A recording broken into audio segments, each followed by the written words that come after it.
अनुराग एक नौकरी पेशा व्यक्ति था। सेवानिवृत्ति के बाद आज अनुराग अपनी पत्नी कल्याणी के संग अपना जन्मदिन मना रहे थे। वैसे परिवार में पत्नी कल्याणी और दो बेटे शुभम और सुमित थे, और साथ ही उनके बेटे की पत्नियां दिशा और निधि रहते थे। शुभम और सुमित अब अपनी अपनी पत्नियों के साथ नौकरियों के चलते दूर अलग अलग शहरों में रहने लगे थे, और 2-3 महीनों में एक आधी छुट्टी पर ही घर आते थे। कल्याणी जी बेहद ही गुस्से वाली और शक्की महिला थी। हमेशा ऊंची बोली बोलना उनका सबसे बड़ा गहना था। पर परिस्थिति अनुसार अनुराग जी को मजबूरन अपनी जीवन संगिनी बनाना पड़ा था। अनुराग जी का जीवन में एक ही फंडा था, किसी से भी कुछ उम्मीद मत करो। जितनी उम्मीद बढ़ेगी, यदि पूरी नहीं हुई तो दुख की अनुभूति होगी। इससे अच्छा है अपना जीवन अपने अनुसार जियो। उन्होंने खाने पीने के लिए कभी कल्याणी पर आश्रित नहीं रहा। कल्याणी नहीं भी बनाती तो अनुराग खुद ही खाना बनाता था और खा लेता था। वैसे भी कल्याणी जब मन करे या उनकी नैहर कोई गेस्ट आए तो ही अच्छा सब्जी अच्छा खाना बनाती थी, नहीं तो खाना पूरी कर देती थी। अनुराग अपने बच्चों से भी कोई उम्मीद नहीं बांध रखी थी कि वे उनके सुख दुख में उनका साथ दें। वे तो बस इतना चाहते थे कि अपनी पत्नी और बच्चों के साथ अच्छे से दिन व्यतीत कर सकें। इस उम्र में पति पत्नी का साथ होना चाहिए। कल्याणी जी ठहरी एक माँ और एक औरत। वे भी अन्य स्त्रियों की तरह दोनों बच्चों पर जान छिड़कती थी। थोड़ी बहुत उम्मीद तो हर माँ अपने बच्चों से करती है, तो ऐसा ही कल्याणी जी भी करती थी। जब छोटे बेटे सुमित को भी बड़े बेटे की तरह बाहर दूर नौकरी मिल रही थी, तब उस दिन माँ ने बेटे से कहा, बेटा सुमित, तेरा दूर जाना ज़रूरी है क्या? इसी शहर में भी तो कोई अच्छी नौकरी मिल सकती है। इस पर सुमित माँ को कहता है, माँ, अच्छी सैलरी मिल रही है उस कंपनी में। तो निधि भी कहती थी कि क्यों इस हाथ में आए अवसर को जाने दें। इस पर माँ फिर कहती है, पर बेटा शुभम दिशा के साथ दूर चला गया। मैंने सोचा था चलो एक बेटा तो पास रहेगा, ये सोचकर तसल्ली कर ली थी। अब तू भी चला जाएगा तो घर काटने को दौड़ेगा। इस पर तुरंत निधि बोलती है, मम्मी, शुभम भैया और भाभी की तरह सुमित के भी तो कुछ सपने हैं कि वे आगे तरक्की करें, अच्छा कमाएं। अब इस शहर से ज़्यादा नए शहर में अवसर ज़्यादा अच्छा हो तो इसमें हर्ज ही क्या है। मुझे लगता है आपको हमें वहाँ जाने से नहीं रोकना चाहिए। कल्याणी जी की एक भी नहीं चली। उम्मीद का दिया जो जला बैठी, जरूरी तो नहीं कि सदैव वो दिया जलता ही रहे। सुमित भी घर से दूर रहने चला गया। तब वे लोग घर से जा रहे थे। उस दिन कल्याणी जी के चेहरे पर जो मुस्कान सदा रहती थी वह छूमंतर हो गई थी। उनके जाने के बाद बहुत फुट फुट कर रोई थी।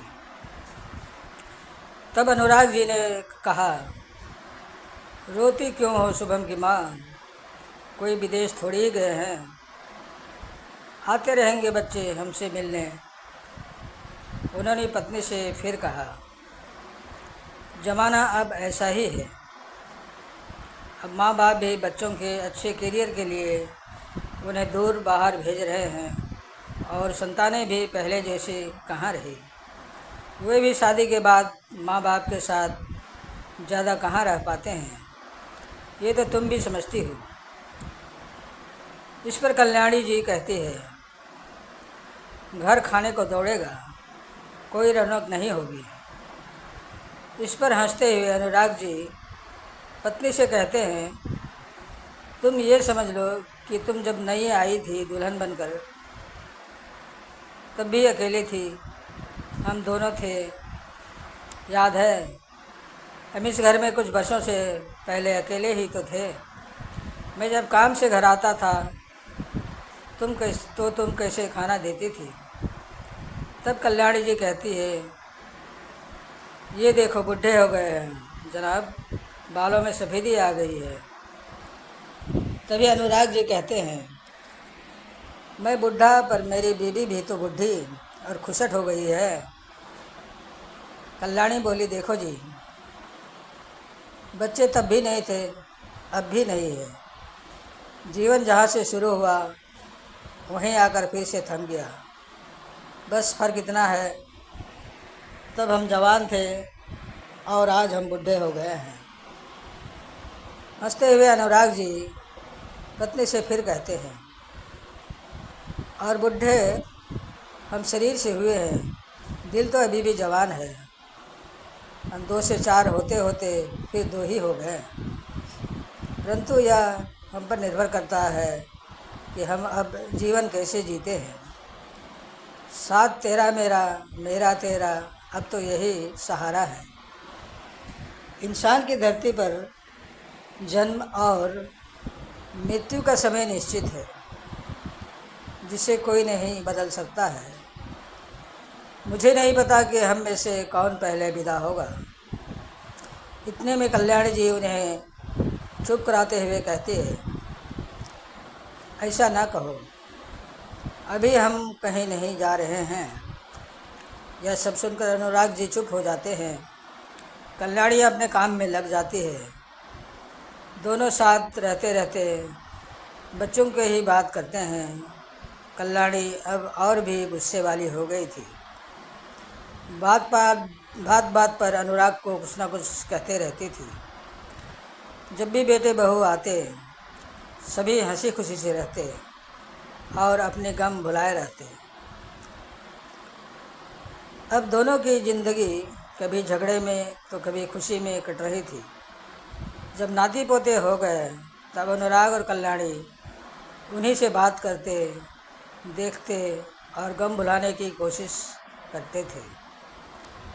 कल्याणी पहले से ही गुस्से वाली थी, अब और गुस्से में रहती थी और अनुराग को उल्टा सीधा बोलते रहती थी। कल्याणी पर पुरुष और जवान लड़कों को ज़्यादा भाव देती थी। जब भी कोई घर में आए कल्याणी ज़रूर अपने को दिखाती और आए मेहमान के पास जाकर स्वागत करती। लेकिन इसके विपरीत जब भी अनुराग कहीं जाता तो उनकी पत्नी नहीं निकलती थी। इस ख्याल से अनुराग भी दुखित था। इसलिए अब अनुराग भी कल्याणी से के आचरण से उब चुका था। कल्याणी की बोली और आचरण अब खराब हो चुका था। बुढ़ापे में भी वह अपने को जवान समझने लगी थी। दोनों पति पत्नी में बिल्कुल मतभेद सा हो गया था। कल्याणी हमेशा अनुराग से कड़वी बातें बोलती थी। अनुराग अब मन महसूस कर रहता था। एक दिन ऐसा भी आया जब दोनों अलग अलग रहने लगे। दोनों बेटे और बहू अपने अपने बच्चों के साथ रहते थे और कभी कभार फ़ोन से माता पिता का हाल खबर पूछ लेते थे। जब दोनों बीमार रहने लगे तब फिर से साथ रहने लगे, पर वही आपसी कलह थी, एक दूसरे से नहीं पटती थी। एक दिन आया जब एक बेटा अपनी माँ को अपने पास ले गया। बेचारा अनुराग अकेले रह गया। वह अब शराब पीने लगा। एक दिन पीते पीते गिर गया और दम तोड़ दिया।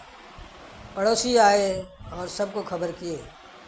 बाद में सदमे से कल्याणी की भी मृत्यु हो गई। इस तरह दोनों पति पत्नी बिछुड़ गए और अपनी ज़िंदगी से हाथ धो बैठे। दोनों बेटे कुछ दिन शोकित रहे, उसके बाद अपनी ज़िंदगी में बीवी बाल बच्चों के देख रेख में ही व्यस्त हो गए। धन्यवाद। समाप्त। नमस्ते।